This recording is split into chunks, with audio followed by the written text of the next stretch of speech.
Hey friends, welcome back to the channel. I'm Lydia, for those of you who don't know. And today I want to show you how I made all 4 of these homemade extracts, okay? So, I didn't make them today. Full disclosure, I made these in January because I knew it would take a while to make. But I didn't want to actually film the video until everything was done.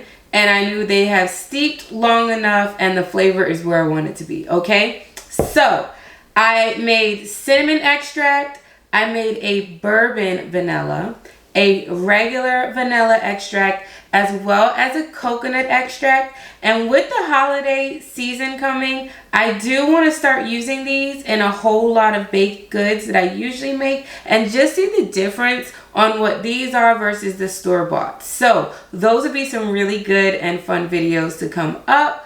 But for now, let's jump in on how I made these. We're going to be making cinnamon extract, okay?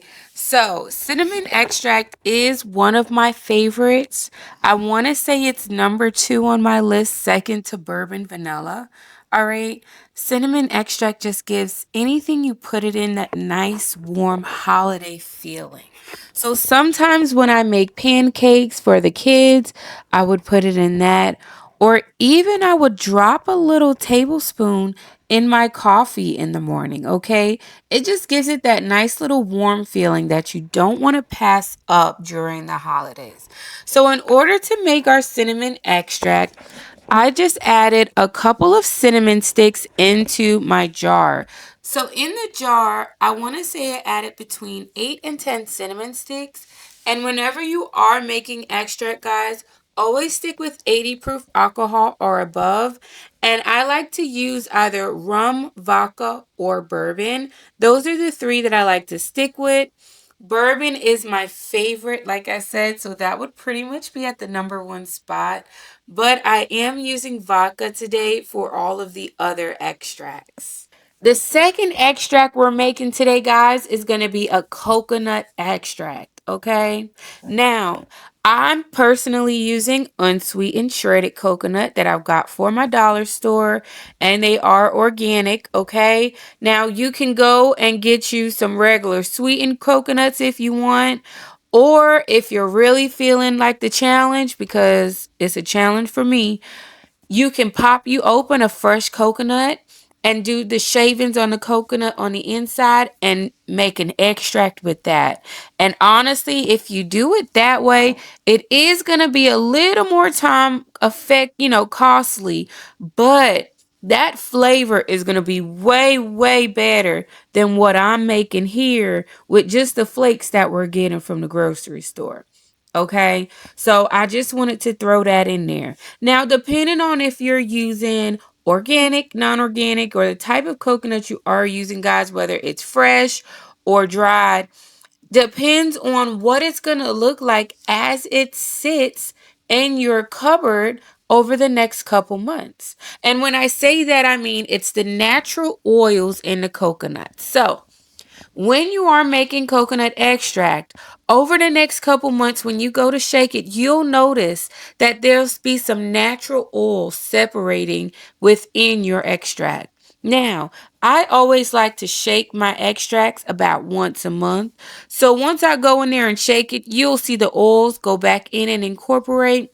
So just know that if you do see any type of separation, that is completely normal, guys. All right, so don't let it worry you at all. So when you are making extract, guys, I'm making small batches, but just 2 quick things that I've learned and that I like to do. Well, I'm going to start doing and incorporating in my future homesteading career, okay? So always make sure that you're using food safe bottles and label your jars. So you'll notice that I label everything in this cooler. I also work in food service outside of doing YouTube. So it's just a habit of mine to make sure I label everything. So just make sure you're using food safe jars and make sure you are labeling and dating everything. And secondly, you can always, especially with vanilla, I'm not sure about cinnamon and coconut, but with the vanilla extract, you can use that forever. And when I say forever, I mean when you do start to get low and you transfer some vanilla out, I can do a video on it if you want more clarity, but you can refill it, let it sit for a month or two with the old vanilla and get some new vanilla and be able to reuse it. So I just wanted to throw that out there because that keeps it in a very cost effective way, and you will have, again, that vanilla forever. Okay.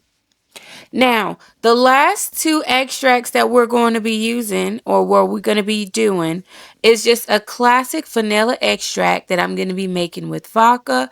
And for that, I have some Madagascar vanilla beans. Okay. Now, the second vanilla recipe we're going to be doing is a bourbon vanilla extract. And I'm going to be using the same vanilla beans for both. And when I'm doing these beans, I'm just going to split them right down the middle just so we can get to see the little vanilla seed pods that are inside, and they can infuse inside of that alcohol easier.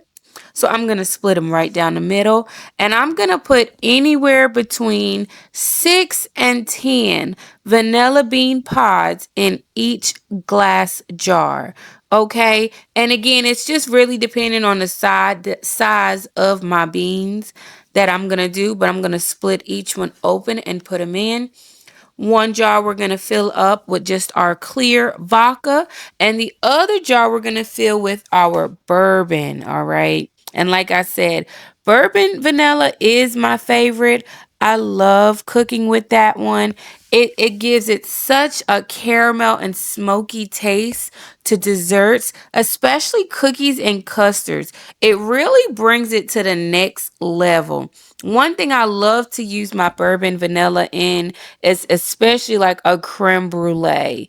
That is my favorite. I will never go back to using just regular vanilla extract in that. So the best thing about homemade extracts, guys, is that they're really, really cost effective, okay? So a small bottle of extract from the grocery store or even the dollar store, because I'm not going to lie to you, sometimes I hit the dollar store for what I need, okay? So a small bottle or a 4-ounce bottle can run you anywhere between like $10 and $20. So my biggest thing is, and if you see the bottle of vodka that I'm using in the video, that bottle actually ran me like $36 because I got it on sale at the ABC store. All right. And I just want to say that bottle lasted so long. I was able to make 3 big containers of extracts with that bottle and still have some left over for about $30. Okay. So again, it's very cost effective and you're going to get a lot for your money. All right, guys. And that was it. That was so easy on how we made these extracts. Again, I made these back in January, so they've sat long enough, and I'm ready to start my holiday baking with them. Okay, and I want to say, I always label everything. First of all, these are dissolvable labels, dissolvable, disposable, whatever. They wash right off in the water, so I don't have to worry about peeling them off. Okay, kitchen hack. I love using these when I do things, but I label everything like I'm back at the restaurant, you know, like when I'm at work. So, anyway, I made this January 30th is when I made these, and we're currently in September, so they're ready for holiday baking. So guys, if you are going to try these out, or if you find this video helpful, just make sure you hit that like button down below and subscribe to the channel for more and more videos to come. I don't know. Anyway,